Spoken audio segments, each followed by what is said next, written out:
Xin được thân ái kính chào toàn thể quý vị. Kính thưa quý vị, hôm nay là ngày Quốc Hận 30 tháng 4 2017, tưởng niệm 42 năm ngày Sài Gòn thất thủ. Như quý vị cũng biết, đây là tháng Tư đen. Tất cả các tổ chức hội đoàn và đoàn thể cũng như các cộng đồng đều luân phiên tổ chức để đồng hương có nơi đến đây để tưởng niệm những vị tướng lãnh đã tuẫn tiết vào ngày 30 tháng 4 1975 và đồng thời tưởng niệm lại quê hương đất nước Việt Nam đang bị Trung Cộng cũng như Việt Cộng đàn áp người dân và khiến cho đất nước không còn là một đất nước trọn vẹn lãnh thổ. Hôm nay đây, tại tiền đình Quốc Hận Santa Clara, địa chỉ 70 West Hastings, đoàn phóng viên của truyền hình Cali Today chúng tôi đến đây để ghi nhận những hình ảnh đặc biệt của ngày tưởng niệm Quốc Hận 30 tháng 4 2017. Có thể đây là lần ghi hình của chương trình truyền hình chúng tôi nhiều đợt trong đại lễ 30 tháng 4 này. Bởi vì từ cái ngày 20 cho đến ngày 30 tháng 4 2017, chúng tôi đã tham dự qua nhiều lễ tưởng niệm Quốc Hận 30 tháng 4. Sở dĩ nói như vậy để quý vị thấy được là cộng đồng Việt Nam của chúng ta dù 42 năm cũng không bao giờ quên được nỗi ê chề và đau buồn khi đất nước lọt vào tay của Cộng sản. 42 năm qua, nhà nước quyền Cộng sản Việt Nam đã không làm được gì cho dân tộc Việt Nam. Đã vậy mà giờ phút này, như quý vị cũng đã thấy, đất nước của chúng ta càng ngày càng đi xuống so với những quốc gia lăng bang. Lãnh hải, lãnh thổ bị Trung Cộng chiếm đóng và hàng ngày cả hàng ngàn người Trung Cộng đã tràn xuống biên giới của đất nước Việt Nam. Do đó, vận mệnh tương lai của đất nước Việt Nam không biết sẽ đi về đâu. Đó là một câu hỏi rất lớn mà chính đồng hương Việt Nam của chúng ta tại hải ngoại cũng nỗ lực đấu tranh cho đất nước Việt Nam có một tương lai dân chủ, dân quyền và được trọn vẹn lãnh thổ. Chính vì vậy mà thời gian gần nửa thế kỷ, 42 năm trôi qua, hết lớp người cao niên đến lớp người trung niên và hết lớp người trung niên đến những thế hệ mai sau vẫn tiếp nối ngọn cờ màu vàng ba sắc đỏ, vẫn tiếp nối tinh thần của những vị tuẫn tiết để bảo tròn danh dự của quân lực Việt Nam Cộng Hòa, để làm tròn sứ mệnh của một công dân là bảo vệ đất nước trọn vẹn lãnh thổ. Do đó một lần nữa, chúng tôi đến đây để cùng với tất cả các quân nhân cán chức Việt Nam Cộng Hòa tại miền Bắc California trước tiền đình Quốc Hận Santa Clara cùng thắp một nén hương, cùng tưởng niệm đến những anh linh của các chiến sĩ và đồng bào đã hy sinh vì lý tưởng tự do trong ngày 30 tháng 4 1975. Chúng tôi một lần nữa xin gửi những thước phim này như là một lời nhắn nhủ lại cho thế hệ mai sau. Chúng ta sẽ không quên ngày Quốc Hận 30 tháng 4 và dĩ nhiên chúng ta nhớ để nỗ lực trong tất cả khả năng cho một đất nước có dân chủ, dân quyền và tự do được nở trên quê hương Việt Nam. Chúng tôi là Nguyễn Hồng Dũng, phóng viên trong chương trình truyền hình Cali Today, đang đứng trước tiền sảnh của quận Hận Santa Clara 70 West Hastings để tường trình cùng tất cả quý vị những hình ảnh của ngày 30 tháng 4 1975 2017, 42 năm. Và chúng tôi kính mời quý vị theo dõi tiếp những thước phim mà các anh em phóng viên sẽ ghi hình để trình làng cùng tất cả quý vị. Xin thân ái kính chào quý vị. Cho buổi lễ tưởng niệm 42 năm, kính mời tất cả quý vị quan khách đứng lên để chuẩn bị làm lễ chắc cầm. Toàn quân nhân hướng về lá quốc kỳ, trái phải quay, đẹp tay xuống, thảo diễn nghi. Và sau đây là lễ chào quốc kỳ Việt Nam Cộng Hòa. Tất cả nhiệt chào tay, chào quốc ca Việt Nam Cộng Hòa.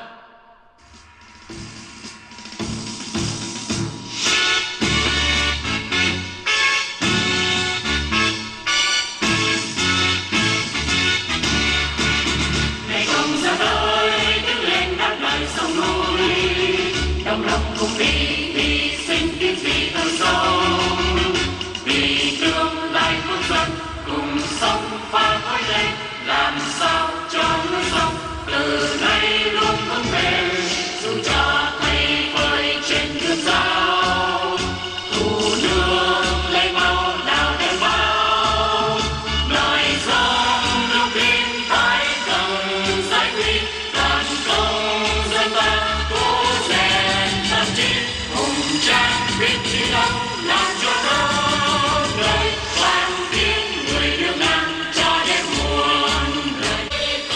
Công dân ơi, một lát cho tôi mơ hoàng ngân tan qua bé vàng, ngày sống xứng danh nghìn năm khắp sông lạc hậu.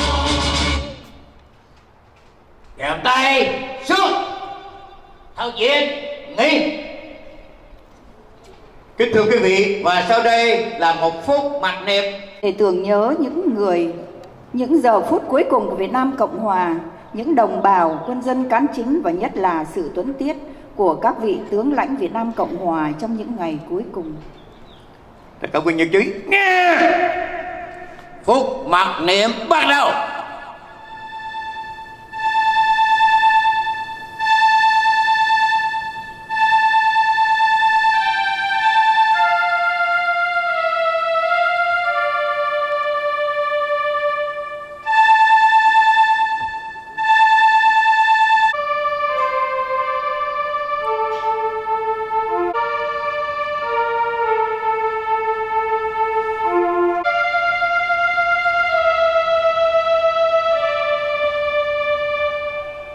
Thời diễn nghỉ phút mặc niệm chấm dứt.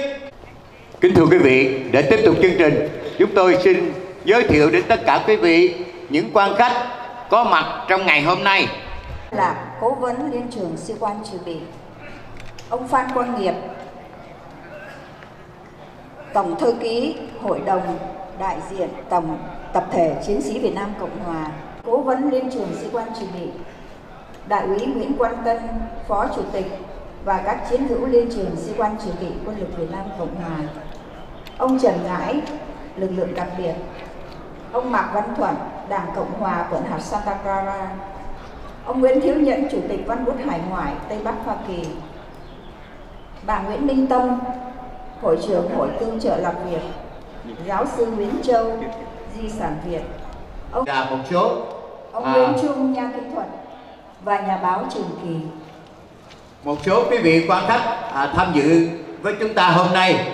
Chúng tôi xin giới thiệu Mrs. Rose Laughlin, US Congresswoman, dân biểu liên bang của Hoa Kỳ. Mr. Bob Noonan, Chairman Santa Clara County Republican Party, Chủ tịch Đảng Cộng Hòa quận hạt Santa Clara. Dr. John Well, Vietnamese veteran, cựu quân nhân của Hoa Kỳ chuyên tham chiến tại Việt Nam. Và chúng tôi cũng nhận thấy cô Vân Lê, Eastside School Board, Chủ tịch học khu Eastside. Kính thưa quý vị, đó là một số quý vị quan khách mà chúng tôi ghi nhận được. Và kính thưa quý vị, để tiếp tục chương trình trong ngày hôm nay, chúng tôi kính mời ông Nguyễn Ngọc Tiên, Chủ tịch Cộng đồng Việt Nam Bắc California, ông Phan Quang Nghiệp, Trung tâm tập thể đại diện vùng Tây Bắc Hoa Kỳ, và ông Nguyễn Vũ Trụ, cư sĩ. Kính mời ba vị lên đây để đặt vòng hoa trước bàn thờ Tổ quốc, và sau đó quý vị dâng hương trước bàn thờ Tổ quốc và niệm hương. Biểu tình an ninh.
Hôm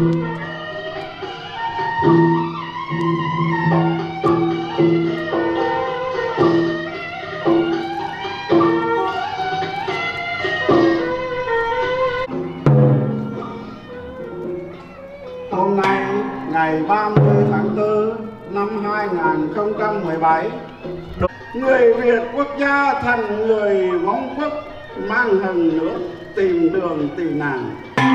Cộng đồng Việt Nam tị nạn Cộng sản Bắc Cali thành tâm lượng nguyện quốc tổ hùng vương, lịch đại anh hùng liệt nữ, chiến sĩ vô danh và hữu danh đã vì nước hy sinh. Các tư lệnh Việt Nam Cộng Hòa đã tuần tiết ngày 30 tháng 4 1000.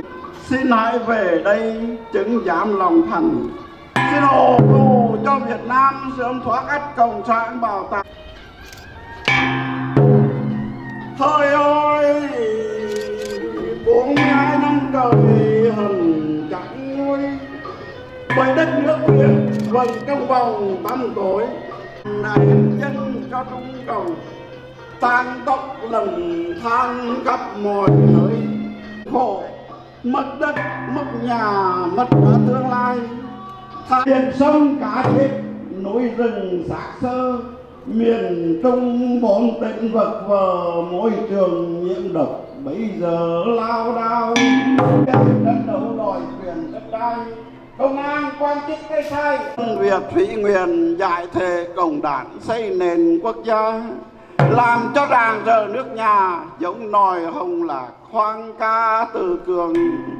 Hồn thiên chiến sĩ anh hùng, hồn thiên các tướng tuần tiết vô cùng uy linh.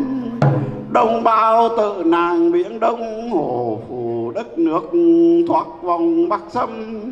Vinh đời cần cáo lại tại đây.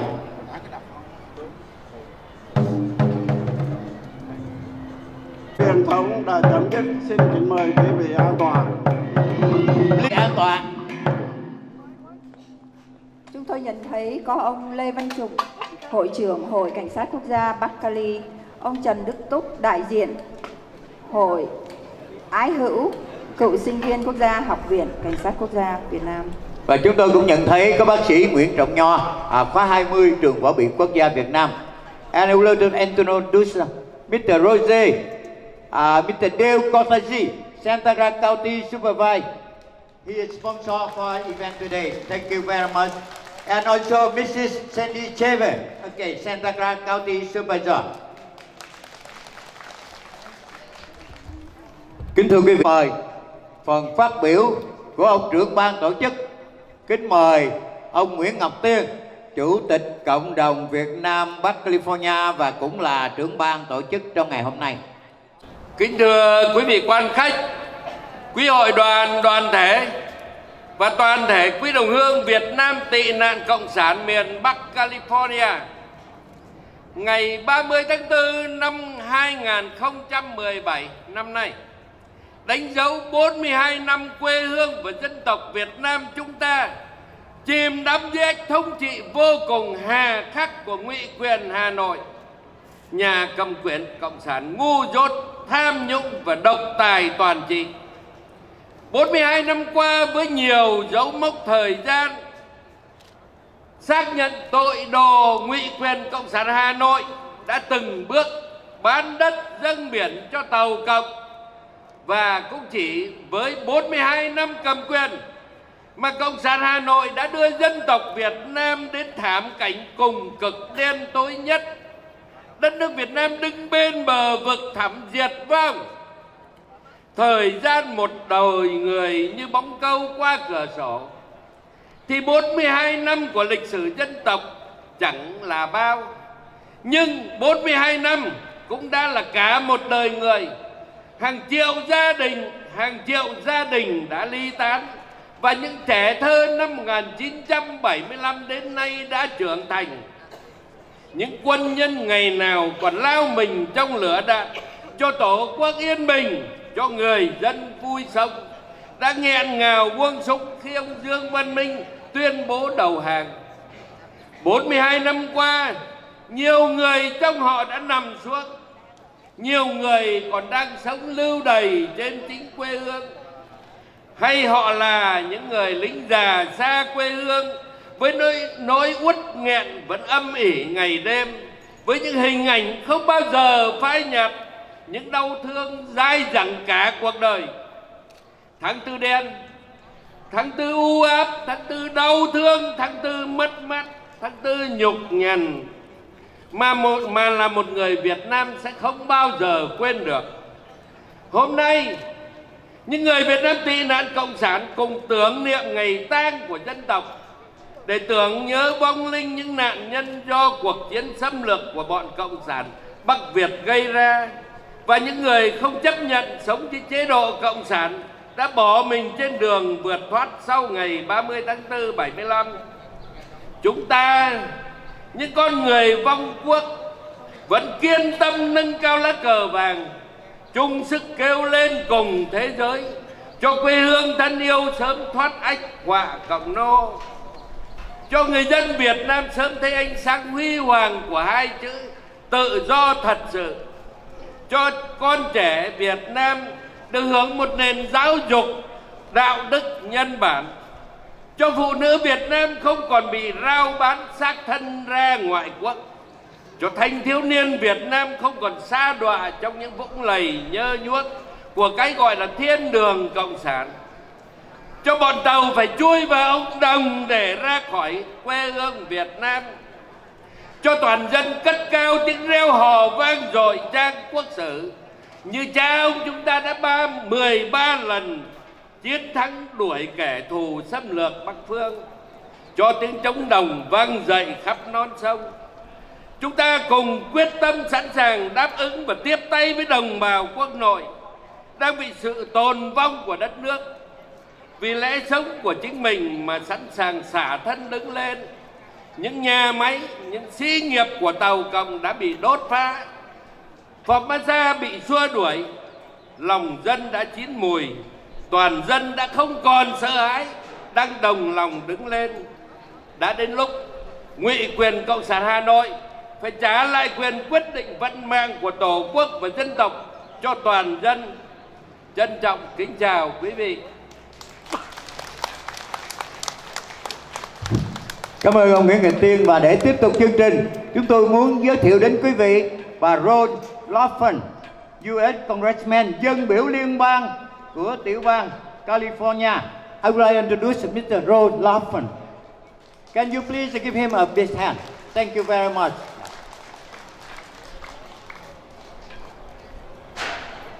Well, what an honor it is to be here again with you on the commemoration of Black April. You know, as I watched our two flags be raised, it brought back a lot of memories for me. When Saigon fell, I was a young law student, and I remember volunteering for the Red Cross when the first refugees from Vietnam arrived here in Santa Clara County. And later, when I served on the Board of Supervisors, and we had more refugees coming from Vietnam, and I remember the Air Force officers who had been tortured in a re-education camp, and the Vietnamese doctors that we brought forward to help provide some care for those people who had endured so much. And later, when I was on the path and was elected to Congress, I was able to become one of the co-chairs of the Vietnam Caucus, a bipartisan caucus that advocates for human rights in Vietnam as our primary mission. And I think that we have been through a journey of years together, where we honor each April the soldiers who were so brave, both American and Vietnamese, who sacrificed for an ideal, and who are now here living with honor and being honored by us for their sacrifice. We will never forget their sacrifice, but we also appreciate all that has happened since that sad day. We've come full circle where Vietnamese Americans are prominent in every walk of life, in the arts, in business, in education, law, and last November, for the first time, we elected a Vietnamese woman, a Vietnamese American woman, to the United States Congress. And her story is really a parable of the Vietnamese experience in the United States. She and her family were on a tiny boat. They had escaped from Vietnam, and she said she remembers, she was little, but she still remembers the United States Navy coming forward and saving her and her family.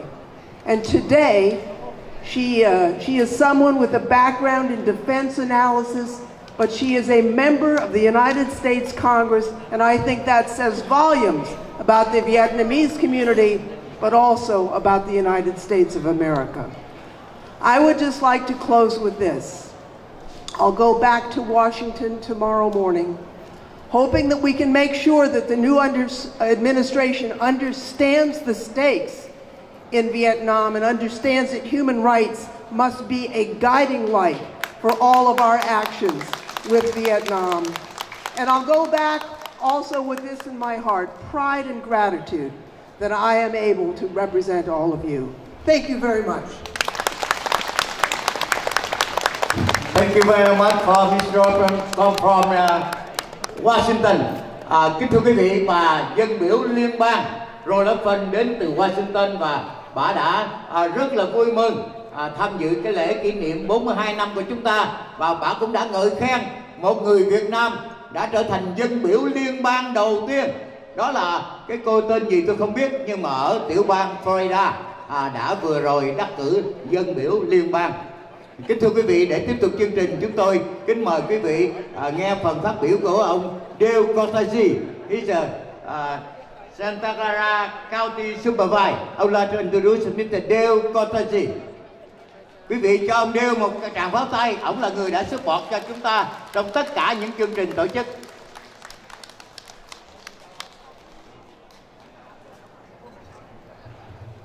Kính chào quý vị. Good afternoon to everyone. Good morning. It's still morning. I'm happy to be here as president of the Board of Supervisors along with Supervisor Cindy Chavez, and I'm even more happy that all of you are here. We are very pleased that you continue to assemble here in the County Plaza every year, not just for this event, but for other events, to memorialize the great contributions of Vietnamese and Vietnamese Americans here in this country today.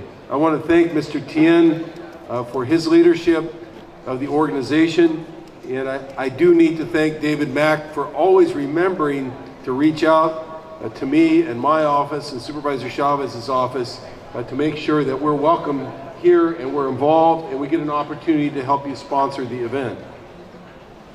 We know, as Congresswoman Zoe Lofgren just memorialized firsthand what occurred in 1975, 42 years ago. We remember. This is not something that we need to read in history books, but we here did not have to suffer the atrocities that you and your families did. We suffered our own casualties, over 80,000 GIs, but we did not suffer the extent of the casualties that were suffered in South Vietnam. Not just soldiers, but over 300,000 individuals, including small children and women and families. This is one of the great tragedies of American history, and of course, the greatest tragedy in Vietnamese history. And we recognize that today. And we're not here to celebrate, but to memorialize. Although we do celebrate the great courage of those individuals who resisted communist forces, who stood in the way of communism so that the rest of the world could be free. And in that way, the South Vietnamese Army and the South Vietnamese people, the Republic of South Vietnam, did succeed, did stop the spread of communism to other parts of the world. So let no one ever say that that struggle was a failure. It was not a failure. It was a success because those brave men and women, and in some cases children, put themselves between communism and the rest of the world. And now we appreciate so much the new legacy of Vietnamese Americans here. You have created, as Congresswoman Lofgren said, your own legacy here, not as members of the Republic of South Vietnam, but as Vietnamese Americans and Americans here, full-fledged Americans here in Santa Clara County in the state of California, the United States of America. And because of that, we want to remember you again today with a commendation, a proclamation, I should say, signed by Supervisor Yeager, Supervisor Wasserman, Supervisor Chavez, Supervisor Samidian, the Vice President of the Board, and it declares Black April Remembrance Month. We realized a few years ago that Black April Remembrance Day is not enough, and Black April Remembrance Week is not enough, that we need to devote this entire month to this remembrance of the great courage and the great tragedy that occurred 42 years ago. So thank you so much. Thank you so much.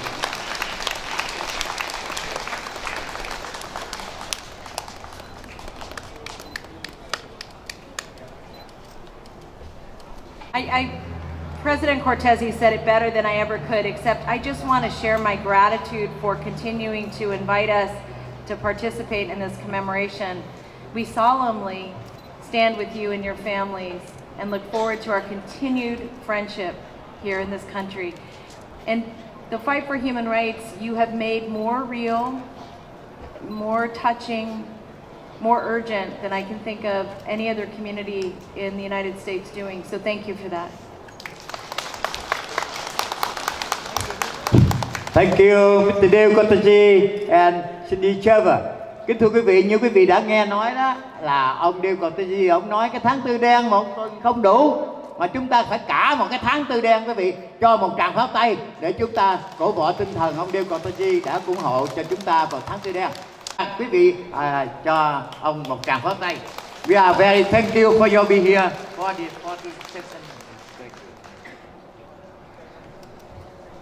You know, I always look forward to coming, but I don't look forward to following Supervisor Cortese. I really don't. So there really isn't much more to say. But if I could have those three stand up one more time, Supervisor Cortese, Supervisor Chavez, and Congresswoman Lofgren.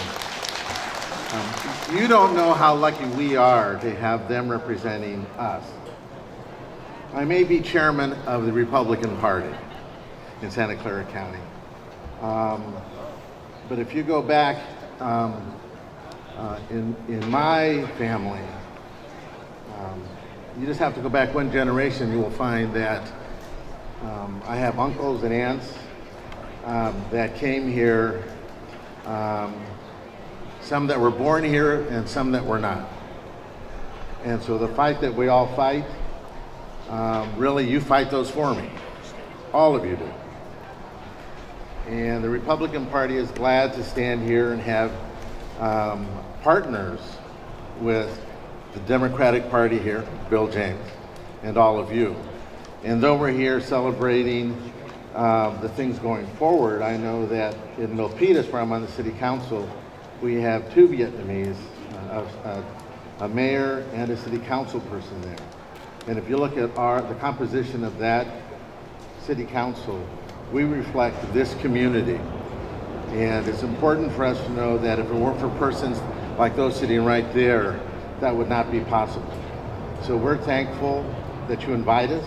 We're here to help you, but you have done well because of persons that sit right there. And I remember that every day. And my family remembers that every day. Thank you. And now, thank you so much. It's a pleasure to be here one more time. There was one Vietnamese restaurant on California Street in San Francisco. It was called Le Cordon Bleu. French, of course. And when I got back, there was a second restaurant on Divisadero. It was called Saigon.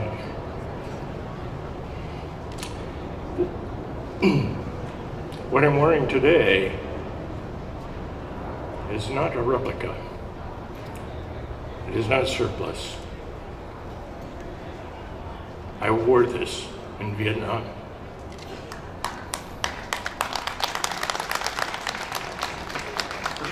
First Infantry Division, 3rd Corps, Lai Khe, Song Bay, Long Binh.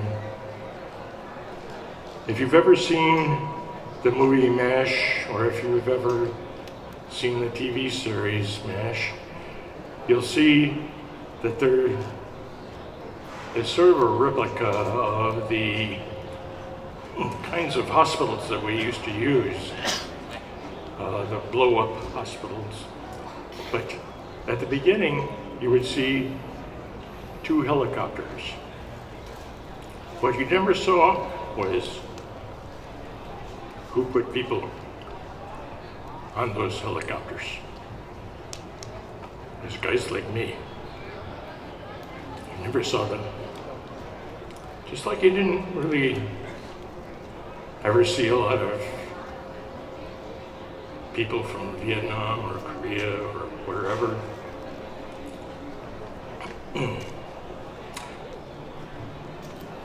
But you know, next month, today is sort of a Veterans Day for everyone here. But next month is our Memorial Day. When we celebrate Memorial Day, we pull out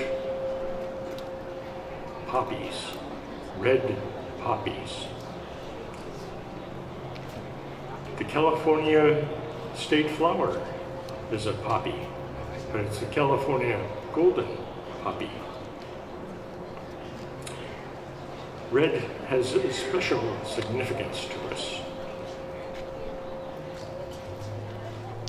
Our flag is red, white, and blue.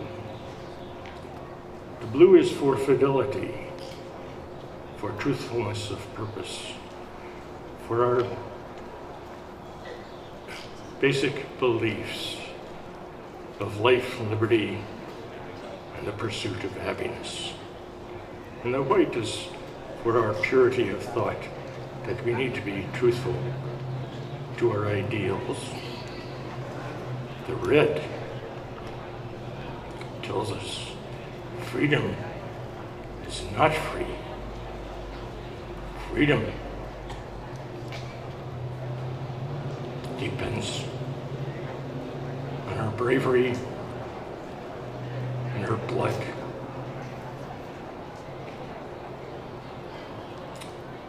And so we dedicate days like this to those who have sacrificed